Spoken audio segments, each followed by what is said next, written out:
Greetings all, Silgris here again, and today I'm trying a different look, as you can see. I call this my French aristocrat look. I hope you like it. Let me know what you think. So today from Azeroth's court, I'm going to talk about a topic that might disturb a lot of people, so fair warning, but it's slavery in anime. I was reminded of this touchy subject when I was perusing Reddit. I saw people talking about the decline of the Shield Hero anime, with of course Nafumi and those four others that are sent to that world where they're summoned as heroes. And then he's accused of being inappropriate with the princess of Malti, I believe it is. And then he later found out to be innocent, of course. But in the meantime, everyone treats him as a pariah. So because he has only a defensive mystical weapon as a shield, he can't gain any experience and level up, so he needs someone to do his offense for him. So he buys a demi-human named Raptalia, who becomes basically, well, I guess from the beginning, his slave, because the slave crest put on her by the slavers that she can't deny anything he orders her to do. Now, fortunately, especially when she starts out as a lolly, he doesn't do anything inappropriate with her, but still, she is a slave.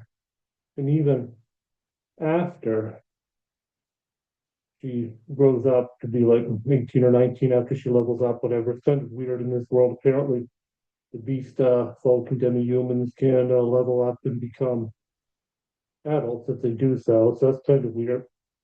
Even though it's never really shown with any of the other demi-humans, the beast folk, only with Reptalia, it's kind of hinted at by season four with others, but kind of weird. That's ignored with other characters.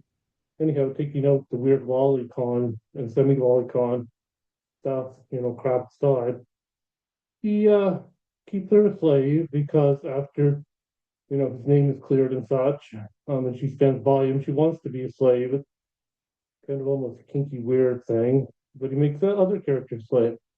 He gets this egg, and it becomes felonial there, basically a chicken thing.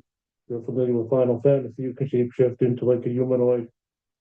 In this case, fully lolly form that remains lolly, like Felonia there, she stays lolly. And Philo, as they call it for short. And he even gets a human apprentice girl who doesn't start out as a slave, but they put a slave crest on her, Reza, I believe it is, a Rasha, because she kind of has the fear of using her weapon. She's a swords woman, and of course there's magic involved, because of this world with them. And they put a slave crest on her chest. It's usually right above the breast, so kind of weird placement there too, kind of suggestive. He makes her a slave too. The same slave master puts it on her chest as well. So yeah, then she volunteers to become a slave. Even after all these characters, this trio overcomes their own kind of misgivings and storylines and adventures. They still remain slaves.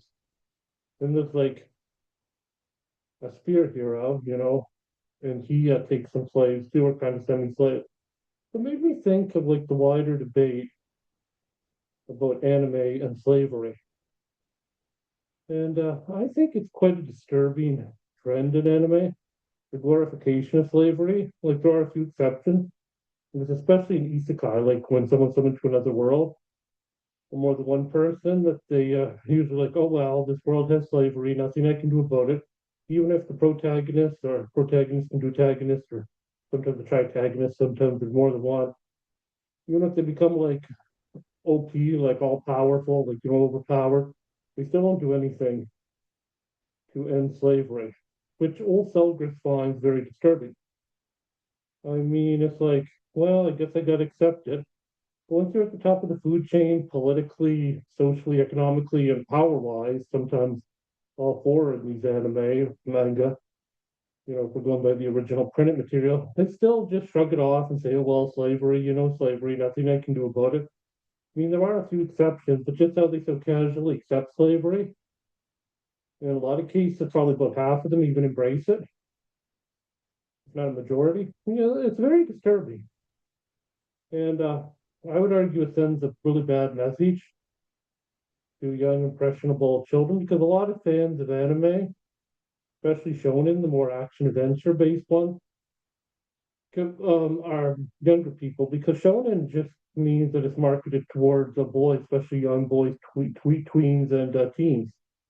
And it is a very, I would argue, disturbing message that slavery is okay, And oh, these girls, especially it's like with the women there, the harems, the semi-harems, oh, they like being slaves now. So you got to give them what they want. And yeah, I find it very disturbing. Weird, disturbing. One could argue it's kind of sick and bizarre. And I'm not sure why Japanese manga is like this. What it is about Japanese culture maybe predisposes it to see slavery is not so much of a big problem as it's viewed in other parts of the world, like the West, for example. Perhaps it's some cultural thing to do with Japanese culture. Like I say, I'm not sure. I'm a bit of a cultural expert myself, but I'm really not sure their fascination with slavery, where it stems from. However, there's also an equally disturbing fascination with fascism. And I don't mean the pearl clutching type, like I mean this predates that. I mean like outright fascism. Like if you ever look at something like Tanya the Evil or the infamous Girls in Tanks, or even things that are more lighthearted. Yeah, they really like fascism and fascist iconography and entire fascist systems. And one could argue that a lot of characters, such as the protagonist of Overlord, Ainzel Ghoul, and his minions underneath him, his lieutenants, especially the direct ones, the Four Guardians, one could argue they're fascist coded, not only in some of their uniforms and their ranks, but in the way they conduct themselves and how might makes right. And they basically crush all their enemies through a combination of strength and duplicitous plots, most of which are engineered by Demiurge, the devil character, who's one of the Four Guardians Onderines, and the whole idea of the Overlord and the Ubermensch, and the strong, dictator who he and his cadre will, have the trains run on time. It's kind of like Stalin, though Stalin was an authoritarian of a left-wing bent. He famously said, I keep the trains running on time at least, and that's what one could argue. But oh, by getting rid of all these chaotic, mainly human-based empires, though he also presses a few beast folk too, that he's actually improving life for them because they're no longer warring with each other, and everything's stable now and relatively peaceful. He just had to kill like an army of 10,000 people, destroy a few royal families, throw two kingdoms into temporary chaos, probably causing famine and disease, at least for a few months, not a year or more in some cases. But at the very least, at the end of the day, the trains are all running on time now, or the equivalency of it. So there is that disturbing thing as well. So, yeah, I guess this video is about both fascism and slavery. Well, initially, my plan was to make it just about slavery, but anime does have fascination with glorifying these two subjects. The one could argue probably shouldn't be glorified, and it's rather disturbing if you think about it.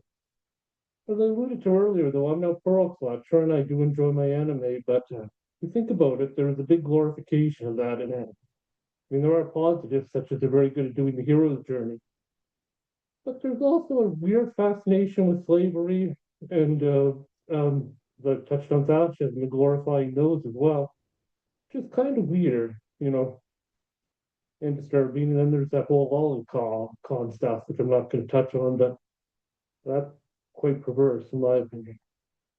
Won't touch on that much more though. So let me know what you all think. Do you like this new kind of aristocrat office worker look? Just trying out some different looks. I prefer the cloak myself, that form. But let me know. Let me know what you think about anime and slavery and fascism. What your opinions are on both. Well, from Azeroth Sport, That's all I've got to talk about today. And you all have a wonderful day, my ne'er-do-wells. That's what I call humans, ne'er-do-wells. So this has been Selgris, how I see things in my humble opinion. Have a wonderful day, all my ne'er-do-wells.